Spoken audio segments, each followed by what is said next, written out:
Home भूत की कहानियां। भूत की कहानी। भाग्य वाले का भूत हल जोतता है।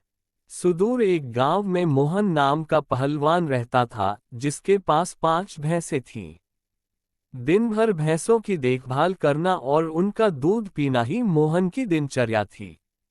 भैंसों का दूध पीते रहने के कारण वह काफी बलवान हो गया था।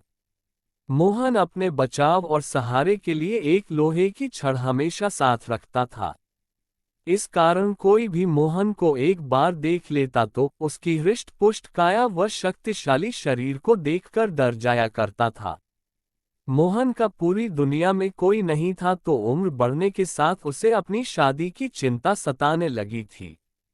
इसलिए वह अक्सर लोगों से पूछा करता था कि उसकी शादी कहाँ और किससे होगी। लोग उसे देखकर डर जाते व उसके सवाल का जवाब न दे पाते थे। इस पर मोहन उनके साथ मारपीट किया करता था, जिसके चलते लोगों ने उस रास्ते से ही गुजरना बंद कर दिया था। एक बार किसी दूसरे गांव का एक ब्राह्मण और एक हमाम किसी विवाह समारोह में शामिल होने जा रहे थे।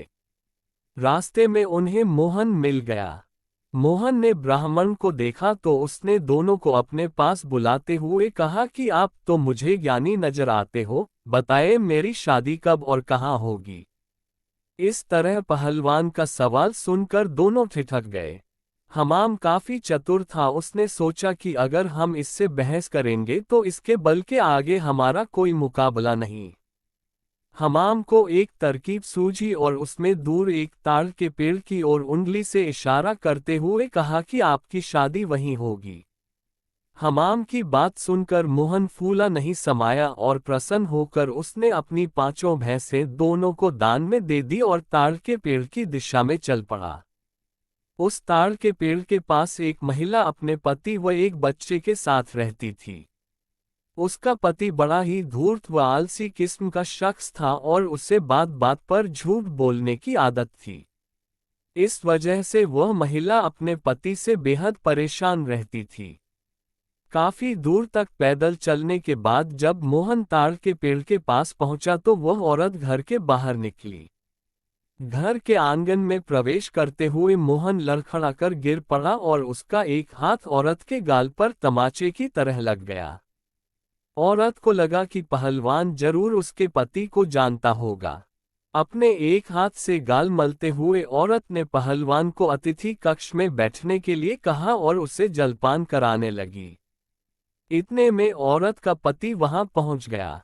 एक पराये मर्द के साथ अपनी पत्नी को देखकर वह गुस्से से मोहन की ओर इशारा कर पत्नी से पूछने लगा कि यह शख्स कौन है। औरत ने डरते हुए कहा कि उसे लगा कि वह परिचित है, इसलिए उसने उसे भीतर आने दिया। अपनी पत्नी की बात सुनकर वह शख्स और भी क्रोधित हो गया और लड़ने के लिए मोहन की ओर झपका। शख्स को रोकने के लिए मोहन ने अपने लोहे की छड़ उसके सिर पर रख दी, जिससे वह आदमी वहीं मर गया। ये सब दृश्य देखकर उसकी पत्नी रोने लगी। माहौल को देखकर पहलवान वहां से जाने लगा तो उस औरत ने मोहन को रोक लिया और कहने लगी कि उसके पति के अलावा घर में कमाने वाला कोई नहीं था और उनकी मृत्यु के बाद अब तुम्हें हमारे साथ ही रहना होगा। इसके बाद मोहन उस औरत के साथ उसी घर में रहने लगा। मोहन को भैंसों का दूध पीने के अलावा कोई काम नहीं आता था। ऐसे में कुछ दिन बाद जब घर का राशन खत्म होने लगा तो महिला ने उससे कहा कि वह बाहर जाकर कुछ कमा कर लेकर आए या फिर राजा के पास जाकर खेती के लिए जमीन मांग ले ताकि वह खेती कर अपना भरण पोषण कर सके। महिला की बात सुनकर पहलवान अपने लोहे की छड़ उठाए राजमहल की ओर चल पड़ा। राजमहल के पास पहुंचने पर सभी द्वारपाल और सैनिक मोहन की काया देखकर डर से कांपने लगे और तुरंत राजा तक सूचना पहुंचाई कि कोई बलवान हाथ में लोहे की छड़ लिए महल की ओर बढ़ता चला आ रहा है। सूचना पाकर राजा ने तुरंत अपने मुंशी को बुलाया और उससे तत्काल पहलवान के पास जाकर आने का कारण पूछने को कहा।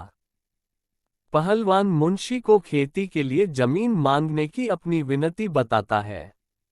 संदेश लेकर राजा के पास पहुंचने पर राजा पहलवान को ढेर सारी जमीन देने का आदेश देता है। मुंशी बेहद चतुर होता है तो वह राजा द्वारा पहलवान को दी गई अधिकांश जमीन स्वयं के लिए रखकर मोहन को कब्रिस्तान के पास एक बंजर जमीन का छोटा सा टुकड़ा दे देता है, जिसे पाकर पहलवान खुशी खुशी वापस लौट जाता है। उस बंजर जमीन के पास के बीच में एक पीपल का पेड़ होता है, जिस पर भूतों का बसेरा होता है। जमीन को फसल उगाने योग्य बनाने के लिए जब पहलवान जुताई शुरू करता है तो पेड़ के कारण उसे खेत जोतने में परेशानी आने लगती है। मोहन उस पेड़ को उखाड़ने की ठान लेता है और अपनी लोहे की छड़ से उस पर प्रहार करता है, जिससे करीब 150 भूत पेड़ से नीचे गिर जाते हैं और गुस्से से पहलवान की ओर लड़ने के लिए दौड़ते हैं। पहलवान अपनी छड़ से सभी भूतों के छक्के छुड़ा देता है। पहलवान से जीतना असंभव जानकर भूत मोहन के सामने पेड़ न काटने की गुजारिश करने लगे। भूतों ने कहा, ये हमारा घर है, हम कई साल से यहाँ रह रहे हैं, हमारे घर को मत उजाड़ो।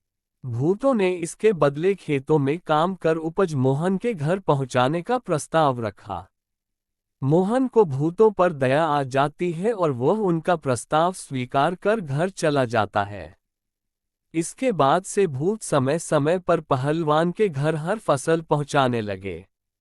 एक बार उन भूतों का गुरु उनसे मिलने आता है।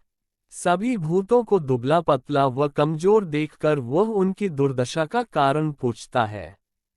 भूतों से पूरा वृतांत सुनकर गुरु पहलवान को सबक सिखाने की ठानता है और उसके घर की ओर चल पड़ता है।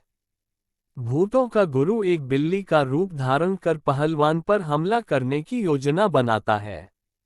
उन दिनों पहलवान के घर में रोज एक बिल्ली रसोई में घुसकर सारा दूध पी जाती थी, जिससे वह काफी परेशान था। उस दिन पहलवान भी उस बिल्ली को सबक सिखाने के लिए दरवाजे के पीछे छिपकर बिल्ली का इंतजार कर रहा होता है। जैसे ही बिल्ली के रूप में भूतों का गुरु कमरे में प्रवेश करता है, पहलवान उस पर प्रहार कर देता है। पहलवान के प्रहार से भूतों के गुरु की कई हड्डियां टूट जाती हैं और वह अपने असली रूप में आकर अपनी जान बख्शने का निवेदन करने लगता है।